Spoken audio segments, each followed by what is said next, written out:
Hi, welcome back in.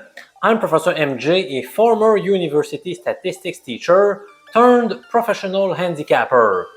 It's time for another version of college football preview and best bets for free. It's hard to believe it's already week 9. Last week, our free picks went 1 and 2, hitting the plus money pick to keep us profitable. In addition, our premium paid picks also were profitable at 4 and 1, following a 6 and 0 the week prior. We are smoking hot right now.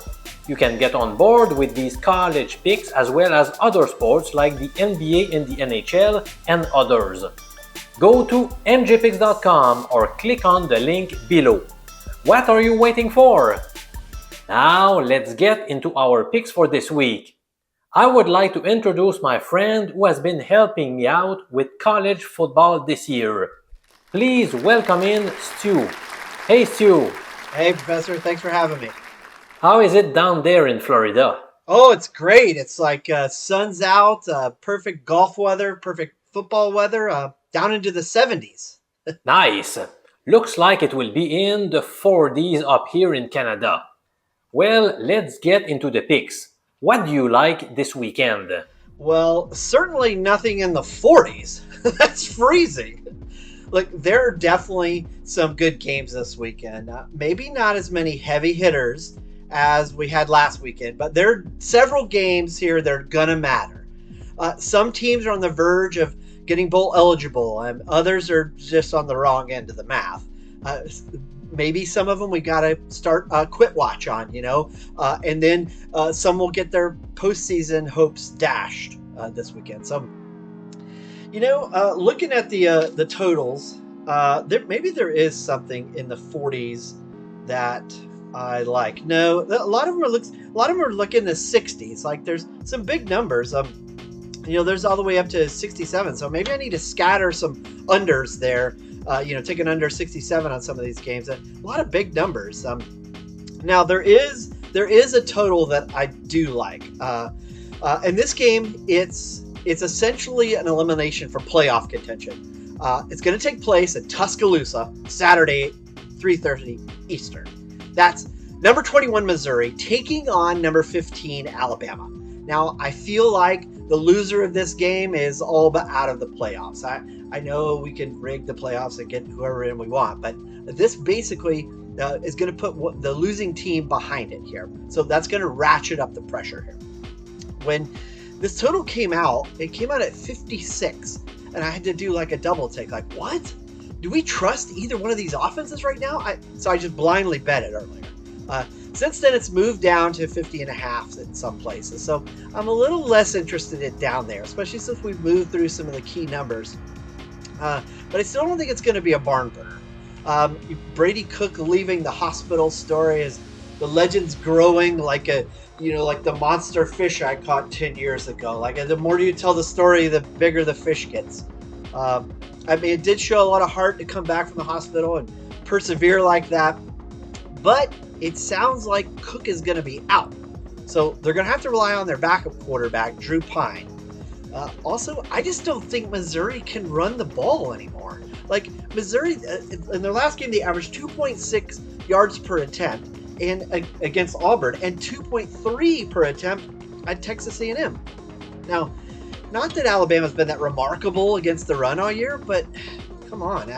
They've got NFL talent, and if running back Nate Noel's going to be out for Missouri as well, my guess is this trend is going to continue. That Alabama's going to hold down Missouri's run game. So they'll have to put Pine in decent situations to throw the ball. Here's the good news there. Alabama's secondary is hot garbage. When you watch these games, like every week, there's receivers running crazy back there. If I am not going to pronounce his name right. So if Nico could have just hit a couple of those last week in Tennessee, that score would have been a lot more lopsided, and we would have covered, darn it. But the line is was opened at 13 for Alabama, and now with the Knoll and Cook news out, it's moved all the way to minus 17. So it's not looking good for Missouri here. Now, This is a classic shop around situation. Now, I looked at different books. I found a team total all the way down to 16.5, and I found all the way one up to 21.5 for Missouri. So I fired on the Missouri team under. My official play, Missouri team total under 21.5. Now, I like it all the way down to 17.5. I just don't think they're going to be able to score. I really think this game's going to be under that 51 number two, but Oh yeah, I like that one. That will be a fun game to watch. Guys, please hit the like button to help us reach more viewers. You can subscribe to the channel down below and turn on notifications to get a notice when we post a new video. Alright Stu, what do you have for us next? you tell me, you want a side or a total? Well, since you just did a total, Okay, let's very go well. with a side. Let's see. Let's go to Blacksburg. Now, Virginia Tech has had a disappointing year so far. I mean, the last 2 weeks they've shown a little sign of life. Last week they doubled up Boston College, 42-21 on that Thursday night game, the Bejeweled Tootin' Show. If you guys saw this, 286 total yards and 4 touchdowns. I mean, the Hokies came out of the gate and took that 28-0 lead at halftime. Then they came back out in the third quarter and tried to give it away, let BC back in the game.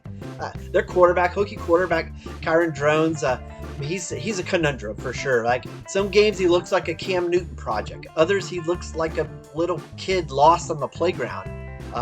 When he runs, man, he just runs so dangerously, and it's fun to watch when he's good.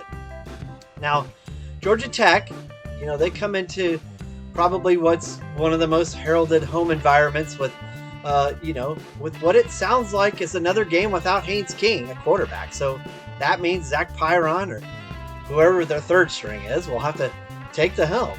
I mean, look, Pyron, he's a serviceable sophomore, but he's not very dramatic. I mean, last week he only completed 55% of his passes and threw 2 picks. Now, I think that environment's just going to be a lot for him to contend with. I'm sure Tech will try and slow the game down and just hammer the ball with Jamal Haynes and try and keep the clock going and keep them close so they have a chance. The line's at -10 for Tech, for Virginia Tech, and the over-under's at 52. So I don't love the full game. 52 seems like a really big score for this game, but with Tootin being that explosive, I mean, he popped off an 83-yarder last week. I'm not going to tempt that number. So, and Jackets head coach Brent Key, he'll have the Jackets playing all the way through the final whistle.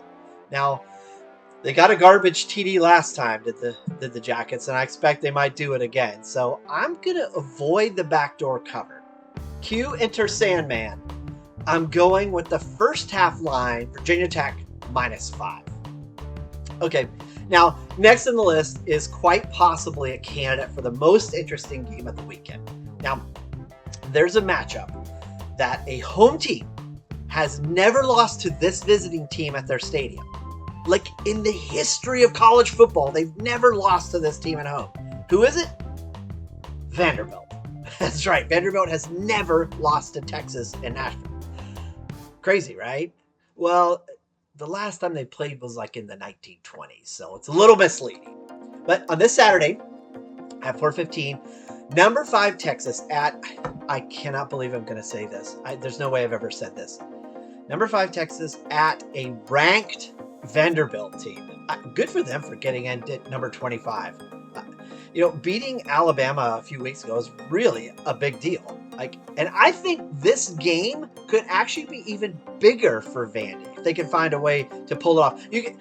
They'll have the goal post going down Broadway and seats, and it'll be nuts. Now, the line is currently like -18.5 or 19 for Texas, and the over/under is like around 53.5. Now, -18, gosh, that just seems like a tall task, but they've been giant slayers before.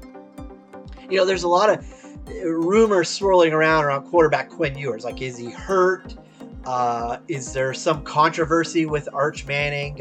Did Sark pull Ewers from the game to clear his mindset because he was kind of struggling? Really, only Texas is going to know the truth there. But what we do know is this Saturday afternoon, Ewers can shut all that down answer the bell with a great game, get back into the Heisman hunt. There's a lot of people who still think ultimately Texas is the best team in the nation and that Texas will prove it. Now, their odds have moved to plus 500 to win it all. Personally, my wagon is still attached to the Ohio State horse because of the big future bet I put in at the beginning of the year for Ohio State to make it to the championship and win it. So, but Texas is still in this thing. Now, I think Texas and Ewers are going to come out swinging.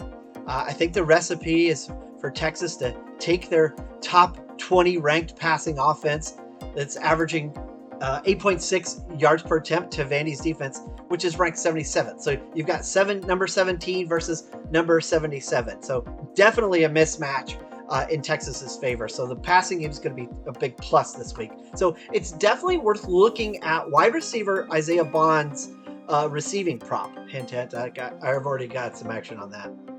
And then they'll probably mix in the hot hand with Jaden Blue, who himself, he had 48 receiving yards last week and a touchdown. So there you go. Sounds easy, right? Well, the fly in the ointment here is, which I could actually make an argument, he's been the best quarterback in the SEC. And that's Diego Pavia, Vanderbilt's quarterback. Regardless of what they've tried to scheme up to stop him. Like every team has done this or done that. He's been like kind of a superhero, and he's finding a way to make plays. Like things are starting to just happen for this kid, and good for him. Now, here's a crazy stat. Vanderbilt has only committed 2 turnovers all year. They've only turned the ball over twice all year. So they're not just going to give it away, and they're going to make Texas earn it. This is going to be a punch for punch game. And I'm leaning towards this being an over. I'm leaning towards, taking the big number. But, Texas has burned me on these totals recently. And 18.5 or 19 in some places. You get 19 points.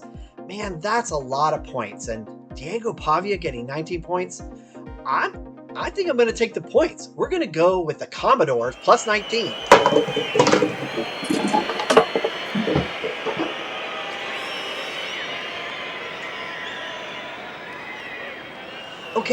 Okay, Texas fans, I hear you. I need to get the nets set up in here like Vanderbilt's going to have this week. Keep all these bottles. All right. Yep. After further review, I have decided to change the pick. Instead, I will count on Vanderbilt only keeping the game close for a little while. So I'll play Vandy in the first half. And then assume Texas will eventually take control and win this game in the second half. I mean, they are the better team, right? So the official play is Vanderbilt plus 10 in the first half. All right, now for bonus. It's upset of the week time. Now, if you've been watching us, you know we've been crushing these this year, up over 9 units on just these plays. So when I go for them, it's usually not for a full unit. Sometimes I can't help myself and I go for a full unit, like I did last week on Old Dominion. The homecoming play, hit it plus 300. Hooray. This week, I'm going to go where the juju, again, just sort of seems right. Now, I grew up a UNC boy, so this one pains me a great deal. But I'm going to take Duke at home to beat SMU. Now, Duke broke their 22-game winless streak last week, taking one from the bumbling boys from Tallahassee. So they're feeling pretty good about themselves. So this is a play on hoping that the atmosphere of them bringing back players and coaches from like Steve Spurrier's coming back, that they're going to celebrate their like 3 good seasons in their entire history. So maybe that will provide some spark and some energy. And SMU is without their big tight end, RJ Maryland. So maybe the planets are aligning for the Blue Devils. So I'm going to take Puke at plus 345. Okay, so that's what I have for the weekend. Professor? Thanks, Stu. I am definitely excited to get into this weekend's action. See you next week, my friend. I have recently posted my video for this week's NFL picks. Check it out next. Thanks for tuning in.